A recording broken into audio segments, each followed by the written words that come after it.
Baik, bismillahirrahmanirrahim. Assalamualaikum warahmatullahi wabarakatuh. Selamat pagi dan salam sejahtera untuk kita semua.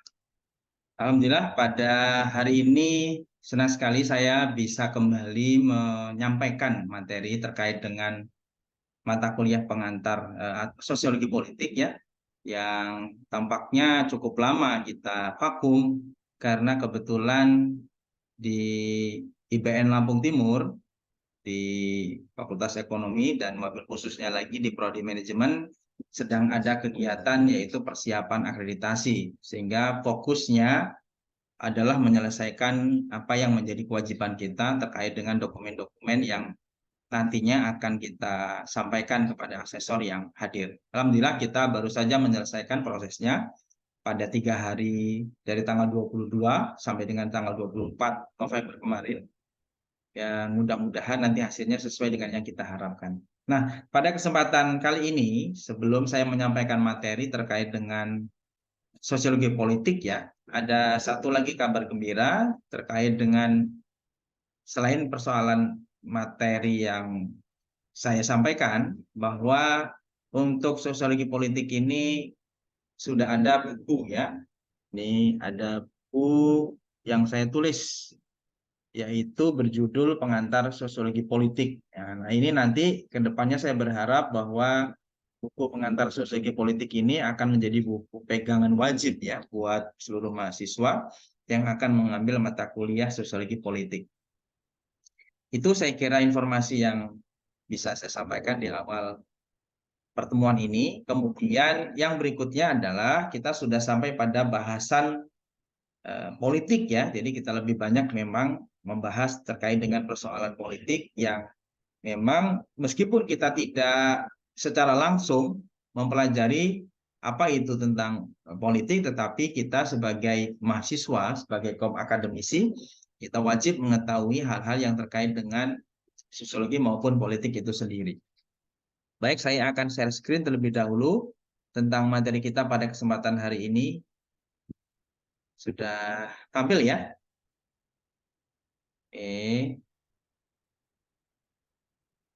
bentar. Nah, materi kita kali ini yaitu tentang kekuasaan, pengaruh, dan legitimasi. Ini adalah 3 kata yang batasnya itu tipis ya. Jadi, apakah itu kekuasaan, apakah itu pengaruh, dan legitimasi itu adalah 3 hal yang saling berhubungan. Jadi kalau bicara tentang kekuasaan, pasti bicara tentang pengaruh. Begitu juga bicara tentang kekuasaan dan pengaruh, pasti itu mempelajari juga terkait dengan legitimasi. Jadi ketiga hal ini memang saling terkait dan tidak bisa dipisahkan. Saya akan awali penjelasan ini dengan prolog terlebih dahulu, di mana aktivitas politik itu selalu berkaitan dengan usaha mempengaruhi orang atau kelompok lain. Jadi kalau kita bicara tentang kegiatan politik atau aktivitas politik, itu adalah usaha yang dilakukan dari satu orang atau satu kelompok kepada orang atau kelompok yang lain, sehingga kemudian orang itu terpengaruh. Ya. Oleh karena itu maka aktor politik sangat berkepentingan. Ini dalam rangka apa? Dalam rangka untuk melanggengkan atau mempertahankan pengaruh dan kekuasaannya. Jadi kenapa kemudian aktivitas atau kegiatan politik itu terus dilakukan? Ya supaya aktor-aktor politik ini, dalam hal ini adalah para politisi, itu punya kepentingan supaya mereka bisa tetap mempertahankan pengaruh dan kekuasaannya. Oleh karena itu maka kita harus tahu nih, kenapa atau kepada siapa kita menaruh harapan ya suara kita begitu, sehingga kita tidak hanya sekedar mengikuti apa maunya mereka, tapi kita harus pintar melihat apa yang ada di depan mata kita, mana yang paling relevan dengan kondisi kita dan tantangan ke depan.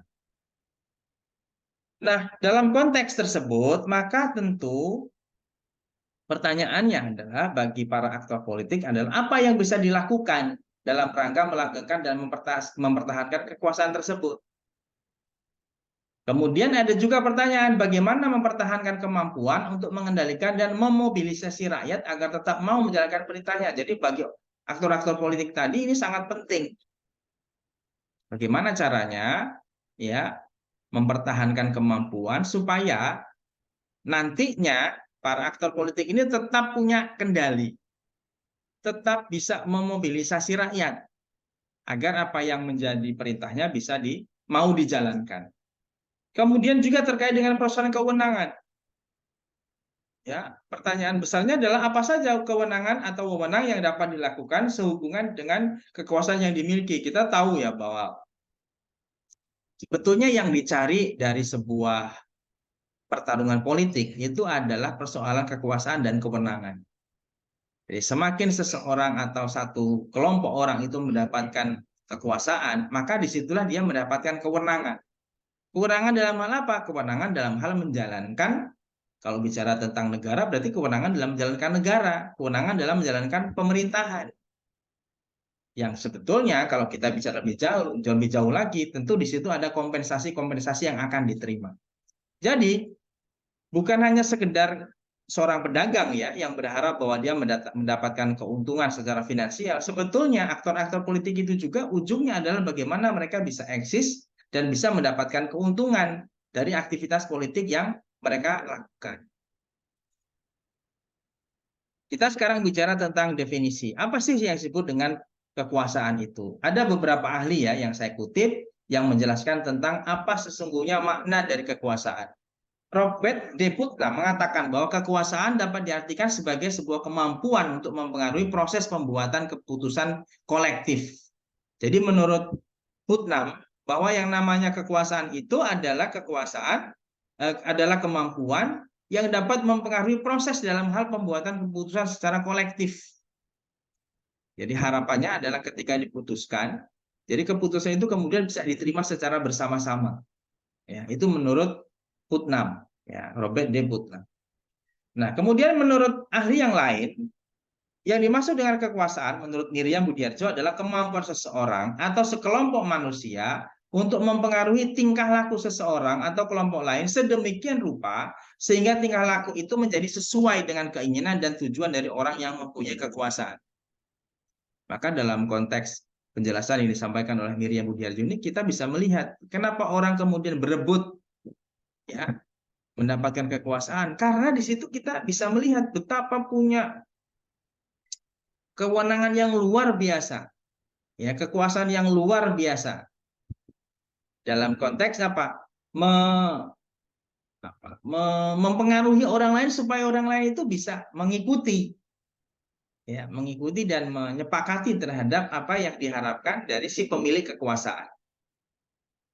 Makanya kemudian pada berebut ya mencari kekuasaan atau menduduki sebuah kekuasaan tertentu.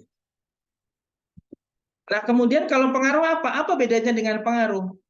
Kalau pengaruh itu adalah, menurut Norman Berry, pengaruh adalah suatu tipe kekuasaan yang jika seseorang yang dipengaruhi itu bertindak dengan cara tertentu, agar bertindak dengan cara tertentu, sehingga dapat dikatakan terdorong untuk bertindak demikian, sekalipun ancaman sanksi yang terbuka tidak merupakan motivasi yang mendorongnya.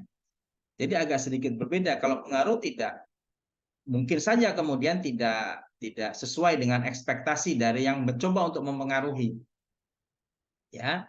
Jadi dia hanya sekedar mempengaruhi tapi tidak dalam posisi, tidak harus selalu berada dalam kekuasaan. Bahkan kalau kita lihat di masyarakat ya, di masyarakat itu ada yang disebut dengan pemimpin tidak resmi. Ya, pemimpin non formal yang bahkan dia punya pengaruh yang luar biasa dibandingkan, jauh lebih besar dibandingkan dengan mereka yang menduduki kekuasaan atau yang menjabat pada suatu jabatan tertentu. Ya, jadi ada pemimpin formal itu biasanya ada Pak Kiai, tokoh pemuda, tokoh masyarakat, ya.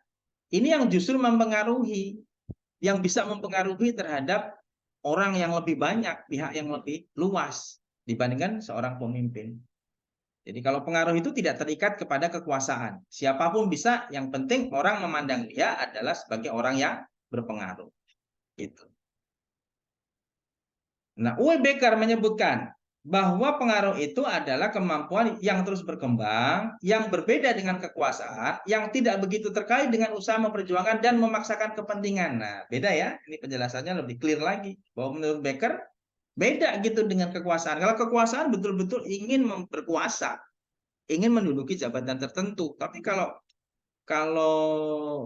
apa namanya, pengaruh, orang yang berpengaruh itu tidak mesti dia menjabat pada sebuah jabatan politik tertentu, ya, tidak dalam posisi ingin meraih kekuasaan tertentu, dan juga bahkan tidak memaksakan kepentingan. Tetapi ketika yang bersangkutan ini, yang punya pengaruh ini menyampaikan pandangannya, menyampaikan pendapatnya, maka orang kecenderungannya adalah terpengaruh. Karena mungkin orang itu memiliki karisma, mungkin orang itu memiliki apa namanya, kalimat-kalimat yang menyihir para pengikutnya, sangat dimungkinkan itu. Dan bahkan ini menjadi salah satu faktor ya, kenapa kemudian para pemimpin non formal itu jauh lebih dihormati dibandingkan dengan pemimpin yang formal, yang menduduki jabatan tertentu. Nah, sekarang kita masuk apa itu legitimasi. Legitimasi itu adalah keabsahan atau pengakuan warga atas penggunaan kekuasaan. Seorang pejabat seseorang yang menduduki jabatan tertentu, bisa saja dia tidak memiliki legitimasi. Kok bisa begitu? Ya, karena proses untuk mendapatkan kekuasaan itu banyak terjadi kecurangan misal. Betul dia memimpin, betul dia secara suara lebih banyak dibandingkan dengan yang lainnya, tetapi dia belum tentu dia mendapatkan legitimasi yang kuat, ya, di mata para warga.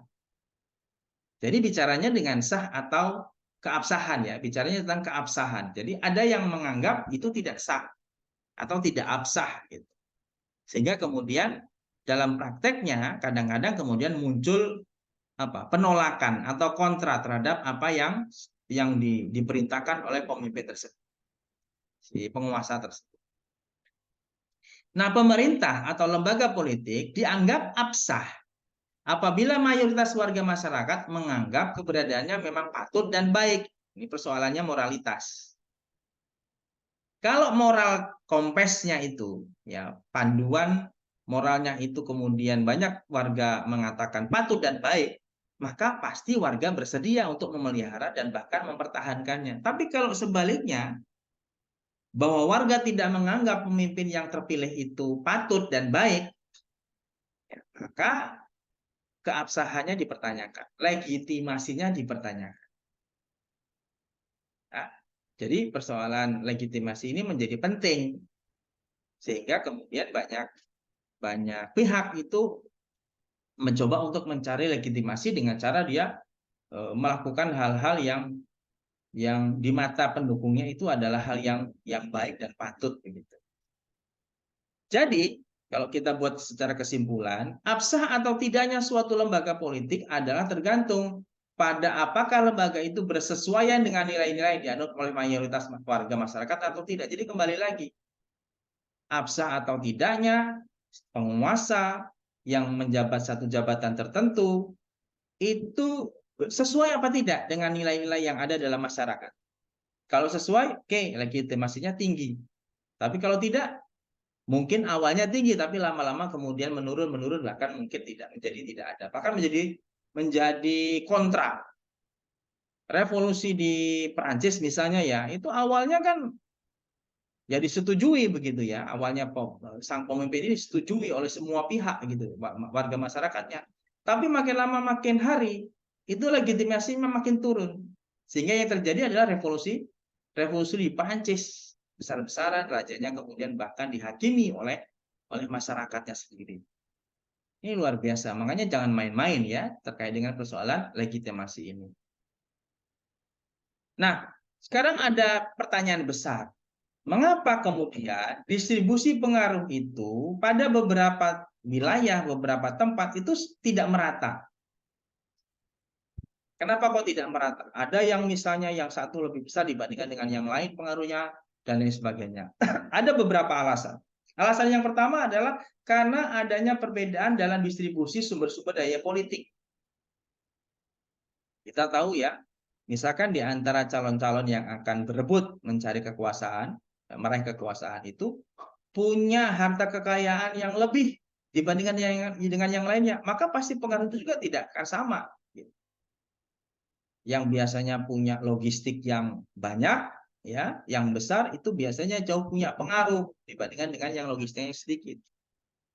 Atau juga dalam hal yang lain, misalnya persoalan kepandaian yang dianggap lebih pintar, ya, itu maka juga punya pengaruh yang lebih besar dibandingkan dengan yang dianggap tidak pintar. Begitu juga dengan status sosial dan lain sebagainya, ya. Jadi ada banyak hal yang bisa menjadi pembeda dalam mendapatkan pengaruh. Bisa karena persoalan kekayaannya, bisa karena persoalan kepandaiannya, bisa karena persoalan status sosial, mungkin juga jenis kelamin, ya, itu juga bisa menjadi sebuah hal yang membedakan apakah seseorang itu berpengaruh dibandingkan dengan yang lainnya. Yang kedua, mengapa distribusi pengaruh itu selalu tidak merata? Karena adanya perbedaan dalam kecakapan dan efisiensi seseorang dalam memanfaatkan sumber-sumber daya politiknya. Jadi ketika misalnya tadi masing-masing kandidat yang akan meraih kekuasaan ini menggunakan resources-nya, sumber-sumbernya dengan baik, jadi bicaranya dengan efektif dan efisien begitu ya dalam memanfaatkan sumber-sumber daya politiknya itu, maka akan semakin efektif, semakin efisien dalam memanfaatkan sumber-sumber daya politiknya, maka dia akan semakin banyak mempengaruhi. Sebaliknya, kalau yang tidak cakap dan tidak mampu mengefisienkan sumber-sumber daya yang dimilikinya, maka dia akan mendapatkan elektabilitas yang tidak begitu baik, misalnya. Ya. Meskipun sebetulnya kalau dalam konteks seperti ini, kita juga harus melihat bahwa sekarang itu beredar sebuah fenomena, ya, dalam persoalan meraih sebuah elektabilitas. Misalnya ada yang disebut dengan buzzer, ada yang sengaja memang dia lebih cenderung kepada salah satu calon. Nah, ini juga bisa menjadi sebuah catatan yang harus dicermati begitu. Karena kenyataannya sebetulnya justru dengan adanya buzzer-buzzer ini suasananya menjadi tidak kondusif begitu. Ya, ini terjadi pada semua calon, ya. Jadi kita tidak hanya beranggapan pada salah satu. Karena dia memanfaatkan resources-nya, misalnya dalam hal sumber daya ekonominya, ya, logistiknya atau kekayaannya itu untuk menyewa orang-orang yang dengan sengaja itu membuat informasi-informasi yang bias,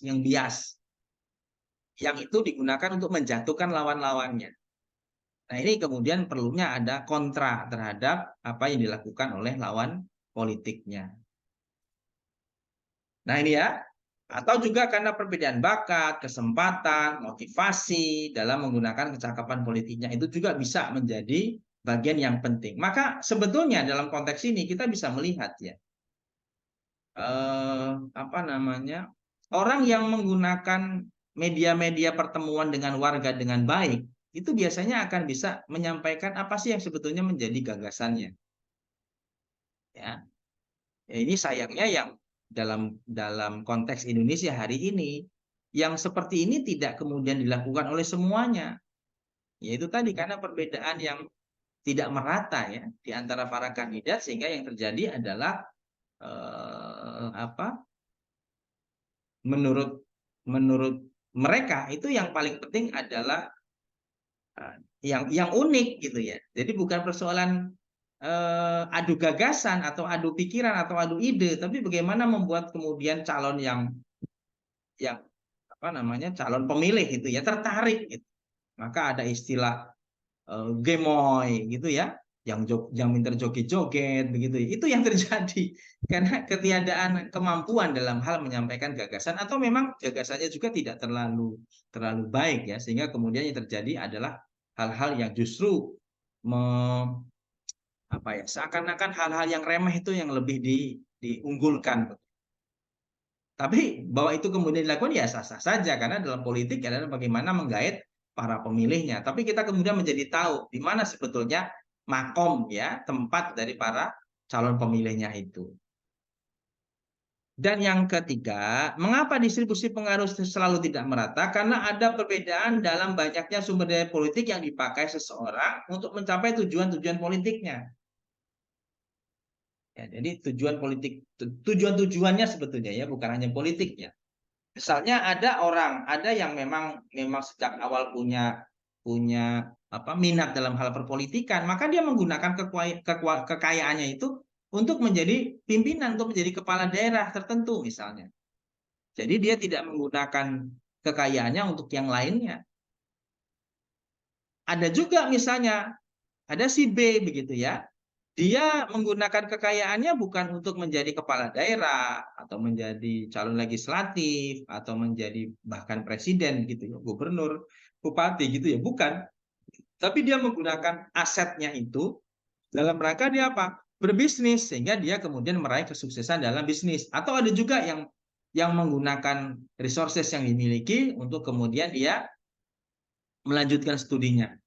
Ya, jadi ada banyak pilihan kemudian yang bisa dilakukan oleh pribadi-pribadi dalam rangka dia menemukan atau meningkatkan pengaruhnya di antara yang lain.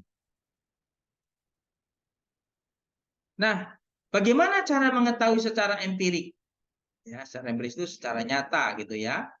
Siapa yang berkuasa atau siapa yang berpengaruh? Kita bisa lihat dari mana begini. Gampang. Ya, ini sebetulnya sederhana. Ada 3 pendekatan yang bisa digunakan. Pendekatan yang pertama yang disebut dengan pendekatan posisional. Apa maksudnya? Maksudnya kita bisa melihat nih siapa yang menduduki posisi kekuasaan atau jabatan resmi di daerah tersebut, maka itu dianggap punya pengaruh dan kekuasaan. Ya pasti ya. Kalau kita bicara daerah misalnya bupati, ya memang orang yang berpengaruh atau orang yang berkuasa di daerah tersebut. Gubernur juga begitu, sama. Ya. Jadi kalau mau dicari ya lihat posisinya di mana nih. Apakah di rakyat biasa yang tidak punya kuasa atau dia menduduki jabatan politik tertentu. Ya, apakah dia camat, ya, apakah dia bupati, gubernur dan sebagainya. Pendekatan yang kedua adalah pendekatan reputasional. Reputasi, berdasarkan reputasi. Ini gampang juga sebetulnya. Kita bisa melakukan apa? Wawancara snowball. Snowball itu bola salju ya.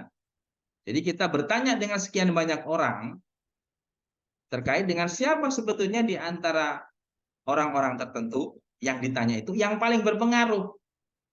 Kalau salah satu tokoh misalnya ya, itu lebih banyak kemudian disebut, maka itu adalah yang paling berpengaruh di antara yang lainnya.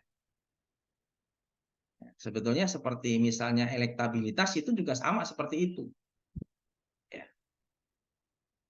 Oke, yang ketiga adalah pendekatan pembuatan keputusan. Ini secara sederhana kita bisa menanyakan siapa sebenarnya yang membuat keputusan dalam masyarakat. Artinya orang yang membuat keputusan itulah sebetulnya yang memiliki pengaruh. Bisa saja ya. Misalkan orang yang memiliki jabatan itu adalah si A. Tapi si A ini selalu dianggap sebetulnya bukan dia loh yang memutuskan, tapi yang dibaliknya si A ini, pihak yang dibaliknya si A ini. Ini tentunya sifatnya kondisional ya. Jadi kondisional itu tergantung dengan kondisinya, kita tidak tahu persis ya siapa di balik pihak tertentu itu yang akan membuat keputusan. Tapi kita sebetulnya tahu sama tahu. Nah, kemudian bagaimana cara mengukur legitimasi? Kalau kita mengukurnya secara empirik, ya, empirical study begitu ya, maka untuk mengukur legitimasi dapat dilihat dari output yang dihasilkan oleh lembaga tersebut. Apakah berkesesuaian dengan apa yang diinginkan masyarakat atau tidak? Jadi kalau masyarakat itu setuju dengan aturan, setuju dengan kebijakan, setuju dengan perintah ya dari yang membuat perintah tersebut dan tidak ada kontra, maka di situ berarti legitimasinya kuat. Ya. Karena semuanya menyepakati, semuanya menyetujui. Tidak ada kemudian yang kontra terhadap apa yang sudah diputuskan. Tapi kalau misalnya masih melahirkan kontra yang lumayan besar gitu ya, bahkan terjadi demonstrasi yang terus-menerus bahkan. Ini menjadi sebuah indikasi bahwa persoalan legitimasinya itu tidak cukup gitu. Sehingga kemudian yang terjadi adalah ya apa ya? Penentangan yang secara berkelanjutan itu terjadi. Tapi kita bisa lihat di situ legitimasinya itu apakah kemudian banyak yang pro atau banyak yang kontra. Itu untuk melihat legitimasinya. Nah, kalau kita lihat maka dapat disimpulkan jadi keabsahan atau legitimasi seseorang itu berkaitan dengan volume atau berapa banyak ya, berapa banyak yang disukai, berapa banyak yang diinginkan oleh warga. Semakin tinggi, semakin banyak output yang sesuai dengan tujuan warga atau masyarakat, maka akan semakin tinggi pula legitimasi. Ya, yang namanya pro dan kontra itu pasti ada. Tapi kalau misalnya dibuat perbandingan antara yang pro dengan yang kontra, jauh lebih banyak yang pro misalnya, oh berarti legitimasinya semakin kuat. Dan begitu juga sebaliknya, ketika misalnya lahir sebuah peraturan baru, lahir sebuah kebijakan baru, ya, tetapi kemudian ternyata di masyarakat itu lebih banyak yang kontra, nah ini berarti legitimasinya sebetulnya tidak banyak, ya, atau bahkan berkurang. Ya. Nah, legitimasi itu punya sumber. Dari mana sumbernya? Menurut Max Weber, itu ada 3 sumber legitimasi. Satu, karena persoalan tradisi. Jadi ini adalah sebuah apa namanya ya, sebuah aturan yang bersifat secara tradisional, secara tradisi gitu. Jadi disepakati oleh mereka yang berada dalam sebuah wilayah tertentu. Jadi karena sebuah tradisi maka membenarkan status terhadap kepemimpinan atau kekuasaan seseorang itu dipegang oleh orang yang ya kalau boleh kita istilahkan itu saja gitu. Misalnya ratu di Inggris ya. Kenapa kemudian dia bisa memimpin? Ya karena disepakati secara berdasarkan adat istiadatnya orang-orang Inggris ya atau apa namanya itu kebudayaannya orang Inggris bahwa memang mereka menjadi pemimpin bagi mereka. Ratu ini menjadi pemimpin mereka begitu. Atau di Malaysia ada jabatan yang disebut dengan Yang di-Pertuan Agung. Ini adalah kesepakatan secara tradisi sehingga kemudian menempatkan orang tertentu atau pihak tertentu untuk kemudian dilegitimasi sebagai seorang pemimpin. Yang kedua, karena persoalan karisma. Oke, karena pancaran watak kepribadian yang luar biasa, istimewa, maka kemudian seseorang bisa mendapatkan legitimasi.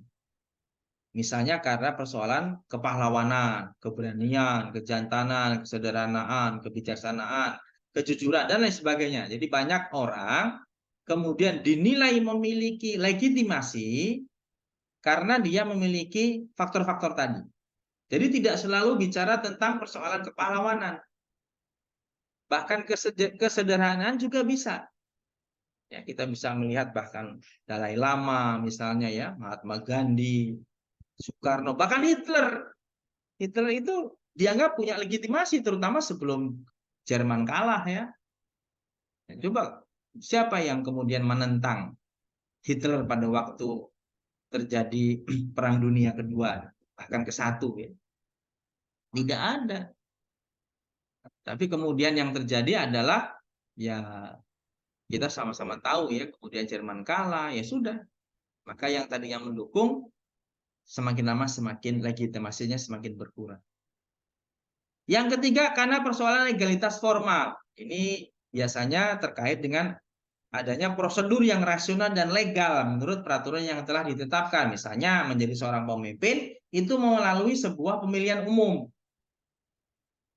Ya, apakah itu memilih legislatif, ya mereka yang duduk di parlemen, baik itu parlemen daerah maupun parlemen pusat, ataupun misalnya pemilihan bupati, ya pemilihan presiden wakil presiden. Nah itu adalah prosedur yang harus dilalui sehingga kemudian seseorang atau satu pihak itu mendapatkan legitimasi.